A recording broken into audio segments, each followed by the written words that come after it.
নমস্কার, তোমাদের রান্নাঘরে নতুন একটা রেসিপিতে সবাইকে স্বাগত জানাই। আজকে আপনাদের জন্য নিয়ে চলে এলাম চালের পায়েসের রেসিপি। চালের পায়েস প্রত্যেকেই বানাতে জানি, কিন্তু কিভাবে বানালে আপনি একদম কম গ্যাস খরচ করেও একটা সেরা স্বাদের পায়েস বাড়িতে তৈরি করতে পারবেন, সময়টাও আপনাকে দিতে হবে কম, সেটাই আজকের এই ভিডিওতে শেয়ার করব। আশা করি রেসিপিটা সবার ভালোই লাগবে, তো পুরো ভিডিওটা দেখার অনুরোধ রইল বন্ধুরা। এর জন্য লাগছে গোবিন্দভোগ চাল। গোবিন্দভোগ চাল কিন্তু যদি ভালো কোয়ালিটির না হয় পায়েসের স্বাদ স্বাভাবিকভাবেই খুব ভালো হবে না, তো ভালো চালটা কেনার চেষ্টা করবেন। এখানে আমি একটা মোটামুটি 250 ml কাপের 3/4 কাপ চাল দিলাম। 200 গ্রামের কাছাকাছি রয়েছে চালটা পরিষ্কার করে 2 থেকে 3 বার জল পাল্টে ধুয়ে নিলাম।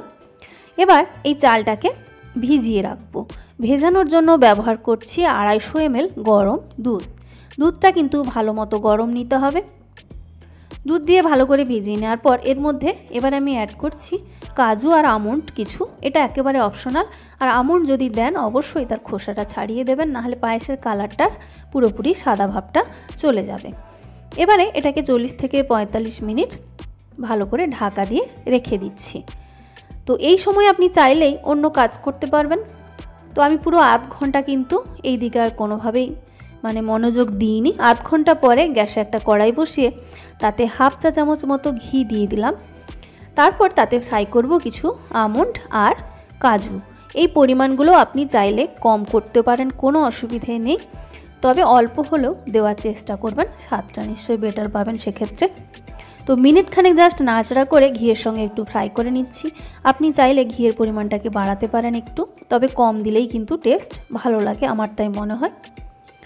মিনিট খানেক নাড়াচাড়ার পরে এবার এর মধ্যে অ্যাড করে দিচ্ছি কয়েকটা কিশমিশ। আর কিশমিশটা দেওয়ার পরে গ্যাসটাকে বন্ধ করে দিয়ে জাস্ট 30 থেকে 40 সেকেন্ড একটু নাড়াচাড়া করে নেবেন, তাহলেই কিন্তু হয়ে যাবে। তো কাজু, কিশমিশ আর আমন্ড কিন্তু ফ্রাই হয়ে গেছে। এটাকে এবার নামিয়ে আমি একটা সাইডে কিন্তু রেখে দিচ্ছি। এদিকে আরেকটা কড়াইতে আমি নিয়ে নিয়েছি 1.5 লিটার মতো গরুর দুধ, আর এই দুধটা হালকা গরম হয়ে যাওয়া পর্যন্ত অপেক্ষা করব। প্রথমে 250 ml দুধ দিয়ে আমি চালটা ভিজিয়েছিলাম, এখানে দুধ নিয়েছি 1.5 লিটার। দুধটা ভালো করে হালকা গরম হয়ে গেলেই এর মধ্যে আমি অ্যাড করব হচ্ছে গুঁড়ো দুধ। গুঁড়ো দুধ দিলে কিন্তু পায়েসের টেস্ট অনেক বেড়ে যায়। এখানে আমি আমুল স্প্রে ব্যবহার করছি, এটাই বোধহয় সব থেকে ভালো টেস্ট আসে, তবে আপনি অন্য কোনো গুঁড়ো দুধও ব্যবহার করতে পারেন। এখানে আমি প্রায় 200 গ্রাম প্যাকেট থেকে প্রায় পুরোটাই দিয়ে দিচ্ছি, অল্প একটু রেখে 170 থেকে 75 গ্রাম এখানে গুঁড়ো দুধ আমি অ্যাড করে দিলাম।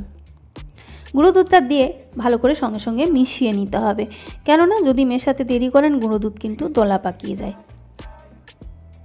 গুঁড়ো দুধটা ভালো করে মেশানো হয়ে গেলে এবার যে চালটাকে আমি ভিজিয়ে রেখেছি সেই চালটাকে এবারে কি করছি একটু দেখে নিন।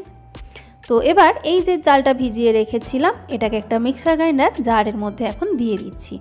দিয়ে এটাকে মিক্সার গ্রাইন্ডারে জাস্ট কয়েক সেকেন্ড ঘুরিয়ে নেব।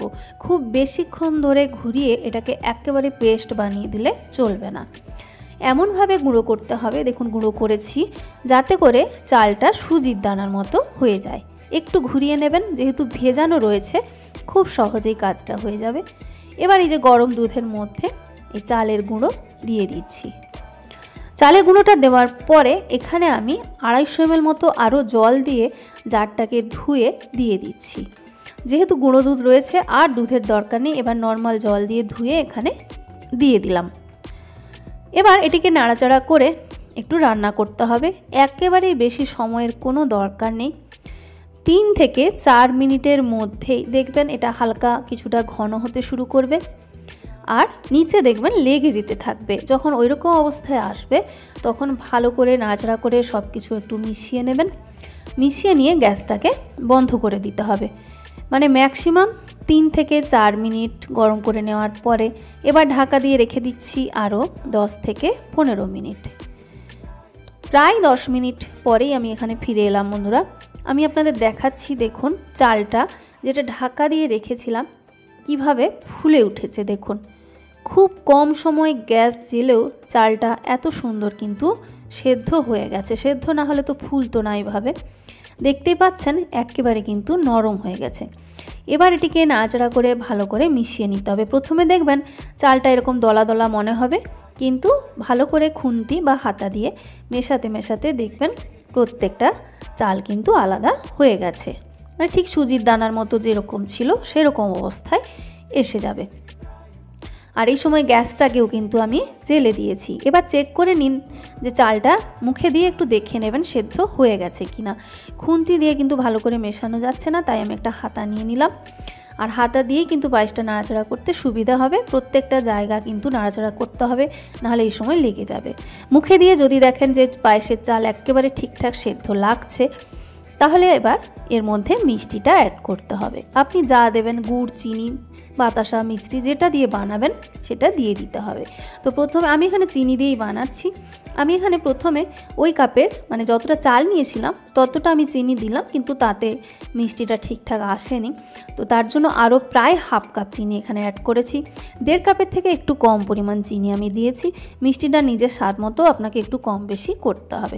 এবার একেবারে বেশি সময় না, চিনিটা গলে যাওয়া পর্যন্ত কিন্তু এটাকে নাড়াচাড়া করুন, খুব বেশিক্ষণ নয়। এখানেও সেই 4 থেকে 5 মিনিটই যথেষ্ট। তো 4 থেকে 5 মিনিট নাড়াচাড়া করলেই দেখবেন চিনিও গলে যাবে। তার মাঝে স্বাদটাকে একটু বাড়িয়ে দেওয়ার জন্য আমি এখানে 3টে এলাচ ফাটিয়ে দিয়ে দিচ্ছি। এলাচটাকে শেষের দিকে দিলে গন্ধটা কিন্তু ভালো পাবেন, প্রথম থেকে না দিয়ে।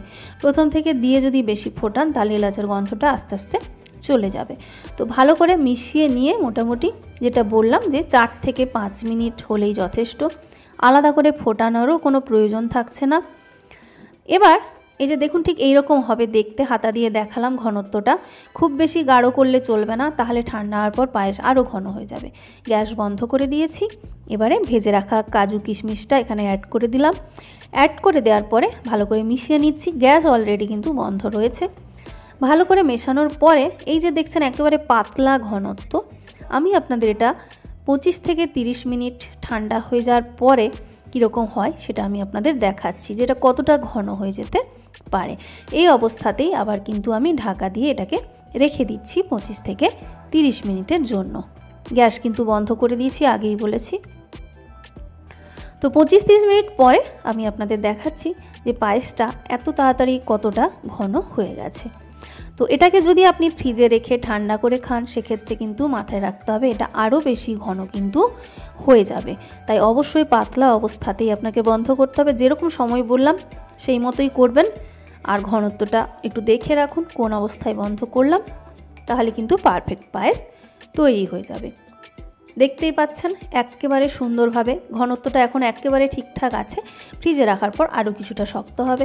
আপনি যদি আরও একটু পাতলা খেতে পছন্দ করেন, সেক্ষেত্রে আপনি কনসিস্টেন্সিটা আর একটু পাতলা অবস্থাতেই বন্ধ করে দেবেন। তো বন্ধুরা, এই ছিল আজকের রেসিপি। সবাই ভালো থাকবেন। নেক্সট ভিডিওতে সবার সঙ্গে আবার দেখা হচ্ছে।